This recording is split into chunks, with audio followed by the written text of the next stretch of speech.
Community leaders gather to discuss the juvenile crime crisis, how a candidate for mayor feels about the new legislative priorities proposed this week, and the next steps for Annapolis.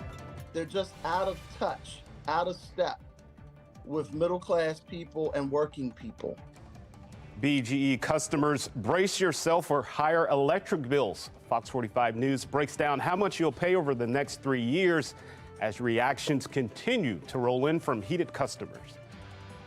And I'm tracking our next weather maker. I'll break down the timing of tomorrow's rain and when we finally dry out coming up. Live from WBFF in Baltimore, this is Fox 45 News at 10.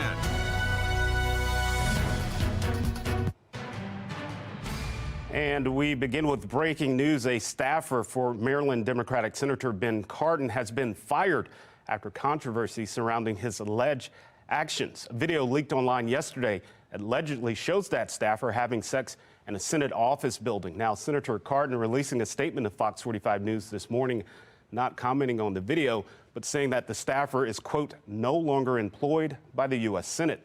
The statement goes on to say his office has no further comment on the matter.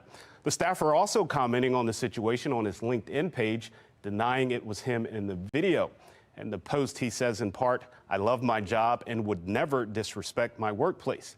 Any attempts to characterize my actions otherwise are fabricated. And this is a developing story. Stay with Fox 45 News for the latest updates. And thank you so much for joining us. I'm Vincent Hill. Fox 45 tracking rain across the region and how it could impact the rest of your weekend. Right now, you're taking a live look at conditions in Towson.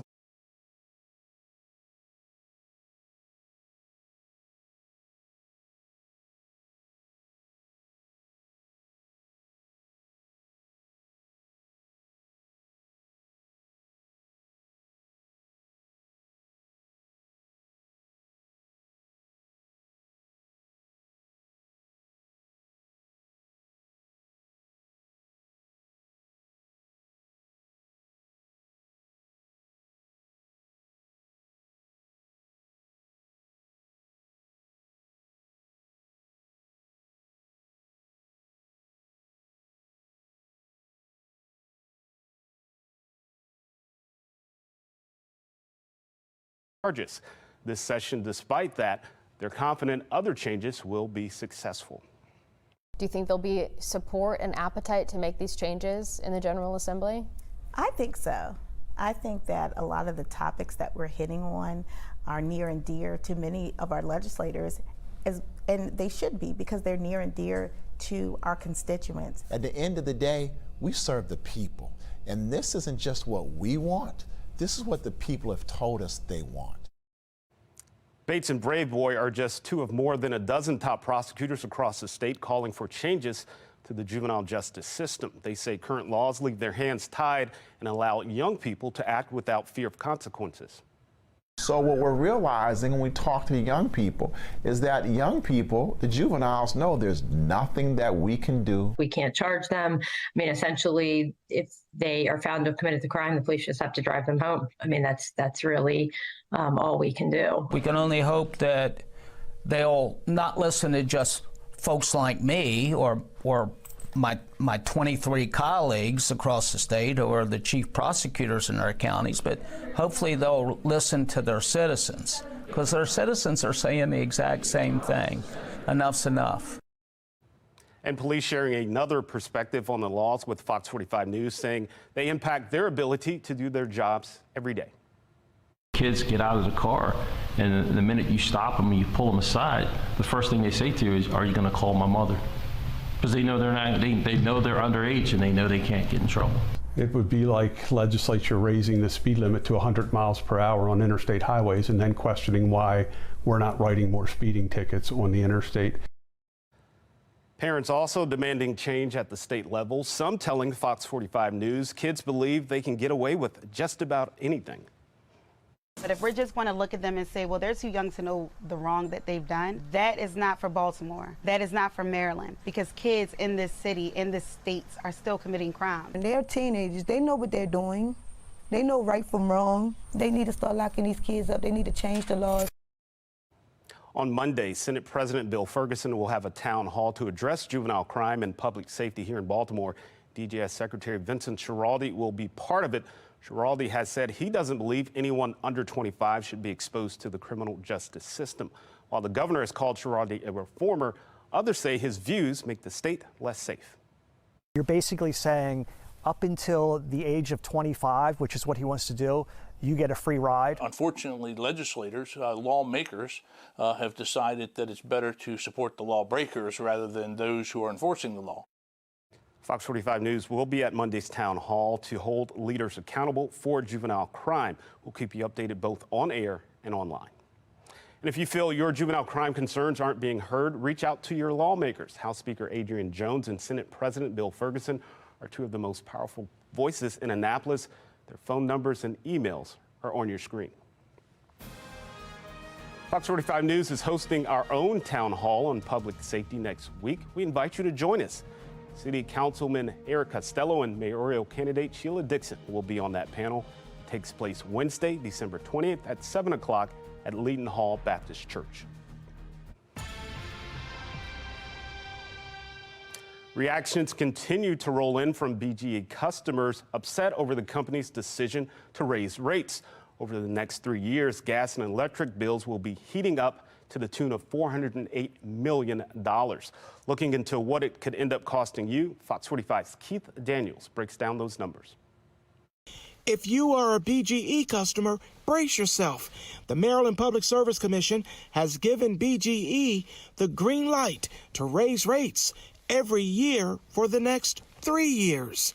The measure approved by the PSC Thursday. Tonight, reaction to the rate hike still coming.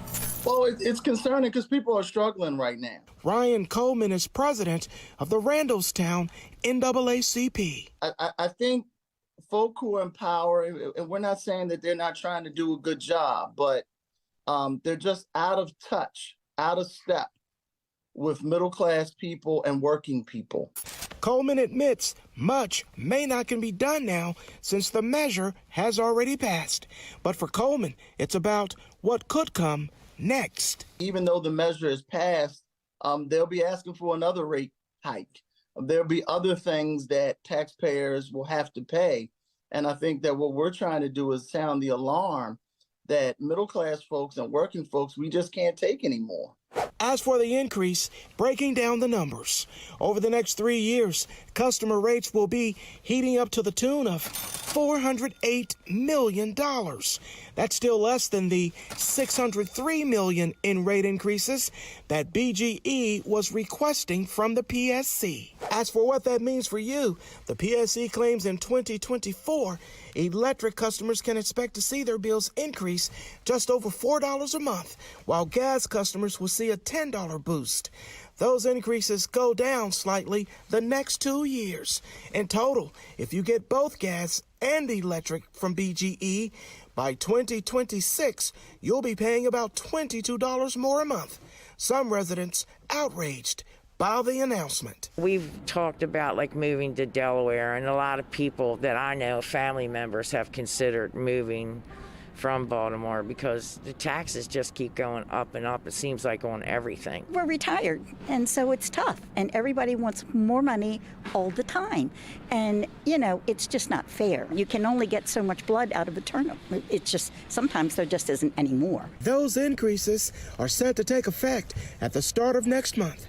BGE responding to the rate hike in a statement, saying in part, the order ensures that BGE can continue to provide safe, reliable, and affordable services to our customers while laying the foundation for the grid of the future. Keith Daniels, Fox 45 News.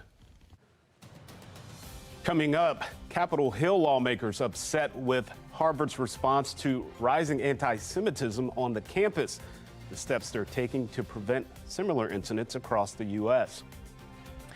And Baltimore residents say new bike lanes across the city are doing more harm than good. Fox 45 investigates the financial impact these lanes are having on taxpayers.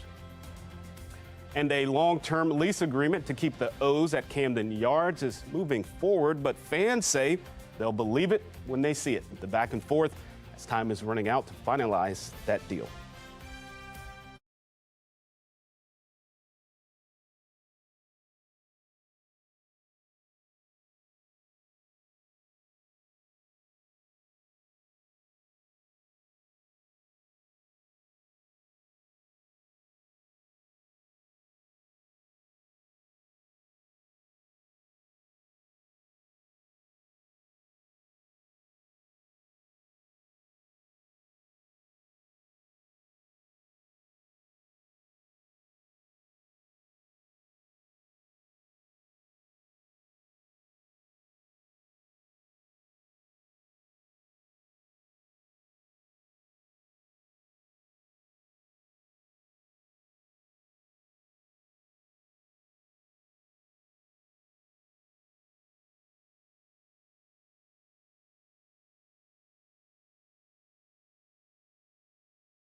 Well, a long-term lease agreement between the Orioles and the Maryland Stadium Authority is moving forward for a vote on Monday.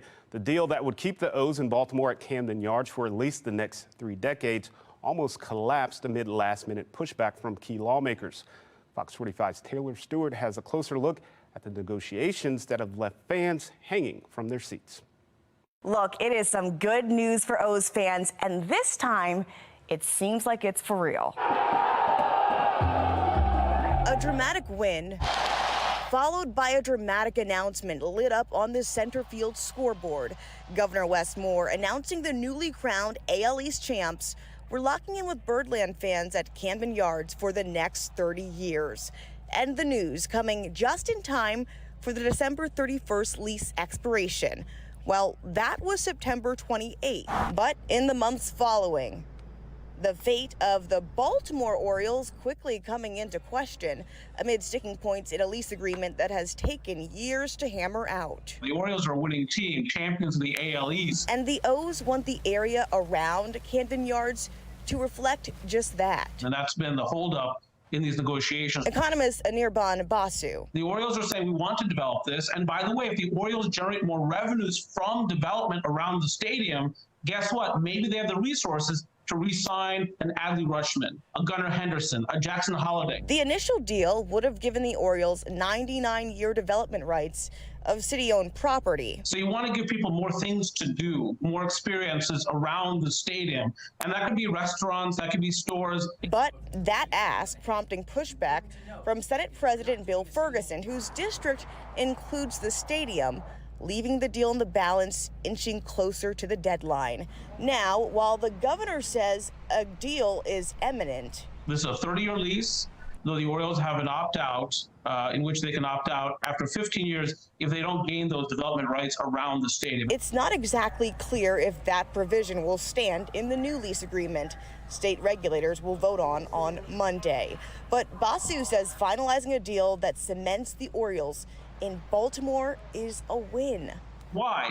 Because more economic activity translates into more tax revenues. The Orioles have to keep up. And if the economics around the stadium allow the Orioles to keep up, that's good for fans, of course, it's good for the Orioles, but it's also good for taxpayers. Taylor Stewart, Fox 45 News.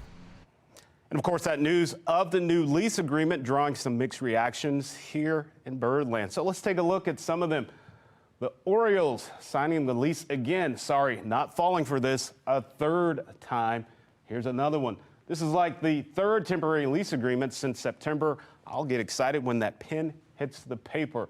And then this one. So my life is really stressful right now. Can the O's please sign this lease so my stress can turn into happiness? Taking a lot of stuff right there in social media.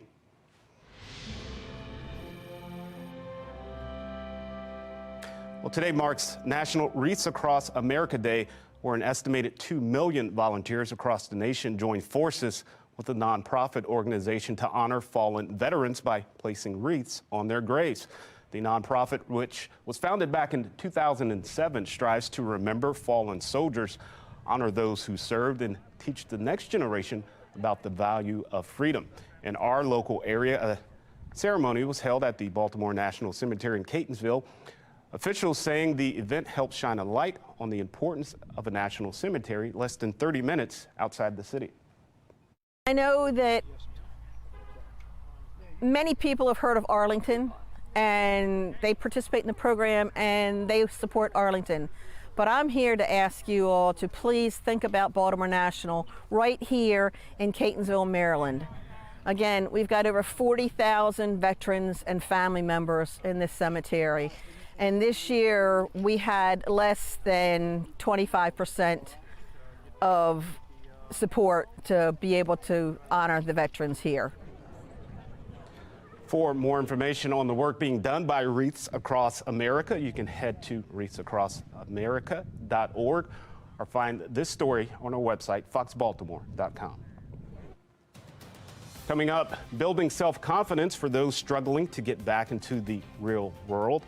A Baltimore nonprofit is hoping to give former convicts a fresh new look. I'm Kayla Gaskins in Washington. Coming up, we unpack Capitol Hill lawmakers' latest attempt to punish universities for rising anti-Semitism on college campuses.